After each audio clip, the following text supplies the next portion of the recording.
नमस्ते, स्वागत है आपका आपके अपने YouTube channel improve health with Agarwal. आज की वीडियो में हम जो बात करने वाले हैं वो बेबी के वेट से रिगार्डिंग है। महिलाओं का क्वेश्चन होता है, काफ़ी बार पूछा जाता है और ये एक ऑथेंटिक क्वेश्चन भी मान सकते हैं, उनके माइंड में रहता भी है। क्योंकि जब वो सोनोग्राफी होती है, जब एक महिला की डिलीवरी के टाइम पे, तो सोनोग्राफी में कई बार बेबी का वेट LBW होता है, लो बर्थ वेट बेबी होता है। तो महिलाओं का क्वेश्चन होता है कि सर प्रेगनेंसी में ऐसा क्या खाए या ऐसा क्या करे जिससे बेबी का वेट बढ़ जाए। कई केसेस में क्या होता है, प्रेगनेंसी तो एडवांस होती जा रही है, प्रेगनेंसी तो टाइम टू टाइम बढ़ती जा रही है, बट बेबी का वेट है वो कंसिस्टेंटली वही है, ना घट रहा है ना बढ़ रहा है। बेबी का वेट एक ही जगह पे स्टॉप हो रखा है, ज़्यादा बढ़ नहीं रहा है अकॉर्डिंग टू प्रेगनेंसी।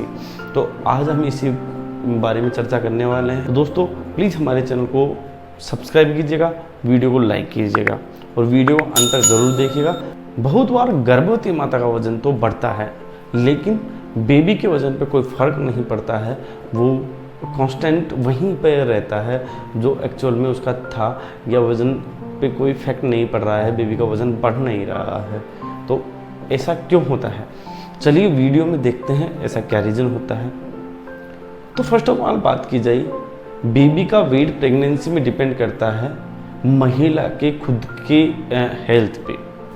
यदि प्रेग्नेंट लेडी है, उनका एक तो उनकी हेल्थ पे डिपेंड करता है, यदि वो कैसे, उनका क्या लाइफस्टाइल है, क्या खाना पीना खा रहे हैं वो, उनका कैसा बिहेवियर रह रहा है, साइकोलॉजिकल बिहेवियर, ज़्यादा एग्रेसिव नेचर में, एंग्री नेचर में थोड़ी ना रहते हैं, वो डिप्रेशन में थोड़ी है पेशेंट।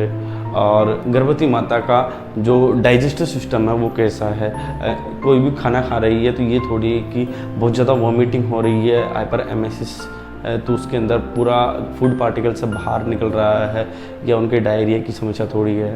तो इन सभी चीज़ों के बारे में महिला को अवेयर रहना है। जैसे कि किसी महिला का डाइजेस्टिव सिस्टम खराब है तो वो खाना तो खा रही है, बट खाना जब मेटाबॉलिज्म नहीं होगा फूड का इंटेस्टाइन्स के अंदर जाने के बाद में, तो फूड मेटाबॉलिज्म नहीं होके जो उनके न्यूट्रिएंट्स है वो ब्लड में नहीं आएंगे तो बच्चे तक नहीं पहुंच पाएंगे। तो उस केस के अंदर भी ये समस्या हो सकती है। अगली बात की जाए, जैसे महिला का जो साइकोलॉजिकल बिहेवियर है उसके बारे में बात करें, महिला ज़्यादा डिप्रेशन में थोड़ी ना है, या ज़्यादा एग्रेसिव नेचर थोड़ी है पेशेंट का। यदि कोई महिला है वो डिप्रेशन में है, तो डिप्रेशन की वजह से क्या होता है, जो प्रेग्नेंट लेडीज़ होती है उसका जो ब्लड प्रेशर है वो इंक्रीज हो जाता है। तो अब ब्लड प्रेशर इंक्रीज होता है तो उस केस के अंदर क्या होता है, जो ब्लड की आर्टरीज होती है, आपकी जो रक्त वाहिकाएँ होती हैं, उनमें कॉन्स्ट्रक्शन होता है, उनमें संकुचन की प्रक्रिया होती है, सिकुड़ती है। तो उस केस के अंदर जब आपका ब्लड प्रेशर इंक्रीज है तो प्लेसेंटा तक प्रॉपर ब्लड नहीं पहुंच पाएगा, और यदि प्लेसेंटा तक ब्लड नहीं पहुंचेगा तो जो सारे न्यूट्रिएंट्स है वो बच्चे तक नहीं पहुंच पाएंगे। उस केस के अंदर भी आपको ये समस्या हो सकती है।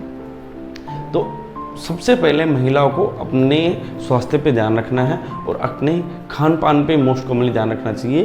तो आज के वीडियो में हम बात करेंगे महिलाओं को ऐसा क्या खाना चाहिए जिससे बेबी का वेट इंक्रीज हो। तो बात करते हैं सबसे पहले दूध और दूध से बने प्रोडक्ट्स की, डेयरी प्रोडक्ट्स के बारे में, जैसे दूध, दही, छाछ, मक्खन, घी इत्यादि। तो सबसे पहले बात की जाए दूध एक कैल्शियम एंड मिनरल्स का एक तरीके से प्रचुर भंडारण होता है दूध के अंदर।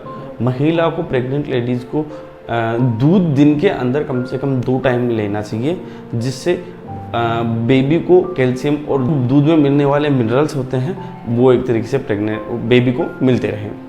सेकंड बात की जाए छाछ की, छाछ एक गुड एपेटाइजर भी माना जाता है।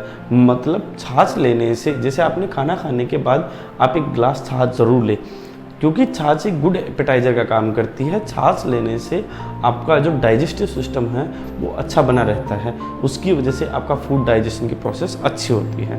तो छाछ भी एक प्रेगनेंसी के अंदर बहुत अच्छा फूड होता है जिसको लेना चाहिए, एक तरीके से लिक्विड में भी होता है तो वो और भी बेटर होता है। अगली बात की जाए दही, जो डेयरी प्रोडक्ट्स का ही एक पार्ट होता है दही एक तरीके से आपको दही के अंदर काफ़ी ऐसे बैक्टीरियाज होते हैं जो आपके बॉडी को और जो फिटस है प्रेगनेंसी में पलने वाले बच्चे हैं उसको इन्फेक्शन से बचाता है।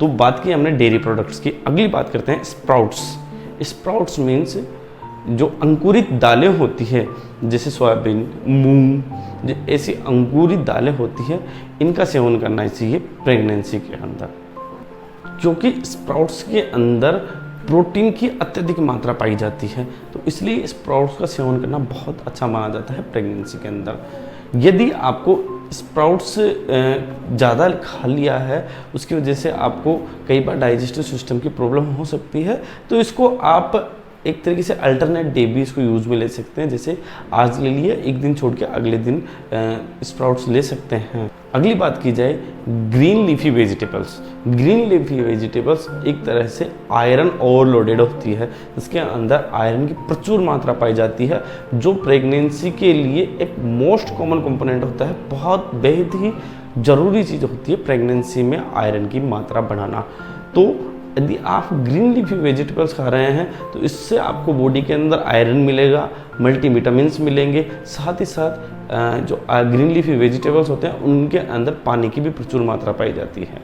तो ये भी आपकी प्रेगनेंसी के लिए बहुत अच्छे रहते हैं और आपके बच्चे की सेहत के लिए बहुत अच्छे रहते हैं, उसके वेट को इंक्रीज करने के लिए काफ़ी हद तक लाभदायक होते हैं। तो इसलिए आप प्रेगनेंसी के अंदर ग्रीन लीफी वेजिटेबल्स का ज़रूर सेवन करें। अगली बात करते हैं ड्राई फ्रूट्स की बात करें तो ड्राई फ्रूट्स तो वैसे ही एक नॉर्मल ह्यूमन बीइंग के लिए भी बहुत अच्छे माने जाते हैं, क्योंकि इसके अंदर मैग्नीशियम की प्रचुर मात्रा पाई जाती है, साथ ही साथ इनमें एंटीऑक्सीडेंट्स होते हैं और जो मल्टीविटामिन्स होते हैं, मल्टी मिनरल्स होते हैं, उनकी प्रचुर मात्रा होती है जो एक ब्लड को स्ट्रेंथ प्रोवाइड करते हैं। जो आपका खून होता है उसको एक तरीके से स्ट्रेंथ प्रोवाइड करते हैं, वह आपके ब्लड से होते हुए आपके बेबी में जाएगा। आपका बेबी के दो चीज़ों में हेल्प करता है, पहला तो मानसिक विकास, क्योंकि ड्राई फ्रूट्स के अंदर मैग्नीशियम जैसे कंपोनेंट्स पाए जाते हैं जो बच्चे के मानसिक विकास में सहायक होते हैं, साथ ही साथ उनके जो शारीरिक विकास है उसके अंदर भी बच्चे के में सहायक होते हैं। ड्राई फ्रूट्स में जैसे आप बादाम, काजू, पिस्ता, किशमिश इन सब का इस्तेमाल कर सकते हैं। लास्ट बात करते हैं, यदि आप नॉन वेजिटेरियन हैं तो आप एक वीक के अंदर कम से कम 2 अंडे का इस्तेमाल कर सकते हैं। एग एक तरह से प्रोटीन का भंडारण माना जाता है, सबसे ज़्यादा प्रोटीन की मात्रा अंडे के अंदर पाई जाती है। प्रोटीन बॉडी के लिए सबसे अत्यधिक आवश्यक पोषक तत्व होता है। यदि आप अंडे का इस्तेमाल करते हैं तो आप वीक के अंदर 2 अंडे आप इस्तेमाल कर सकते हैं यदि आप नॉन वेजिटेरियन हैं। ऐसा अदरवाइज आप वेजिटेरियन हैं प्रॉपरली तो ज़रूरी नहीं है अंडे से ही प्रोटीन प्राप्त किया जाए। आप दालें, स्प्राउट्स ऐसी चीज़ें भी खा सकते हैं जिससे आपको ये चीज़ें मिलेंगी। साथ ही साथ एक बात और बताऊंगा, आपको अपनी जो एक तरीके से मेंटली और सोशली आपको फिट रहना है, आपको हैप्पी रहने की कोशिश करनी है, ज़्यादा डिप्रेशन में जाने की कोशिश नहीं करनी है। और उसके साथ आपको कंटिन्यूसली एक्सरसाइजेज वगैरह करती रहनी चाहिए। ये नहीं कि आप मोस्टली बेड रेस्ट पे हैं। यदि आपकी कॉम्प्लिकेटेड प्रेगनेंसी है तो आप बेड रेस्ट पे रह सकते हैं, क्योंकि उस केस के अंदर आपके पास कोई ऑप्शन नहीं होता। यदि आपकी नॉर्मल प्रेगनेंसी है तो आपको थोड़ी भी एक्सरसाइजेज, योगा वगैरह करते रहना चाहिए, जिससे एक तो आपका डाइजेस्टिव सिस्टम सही रहेगा और आपके बॉडी का जो सर्कुलेटरी सिस्टम होता है वो बेटर रहता है।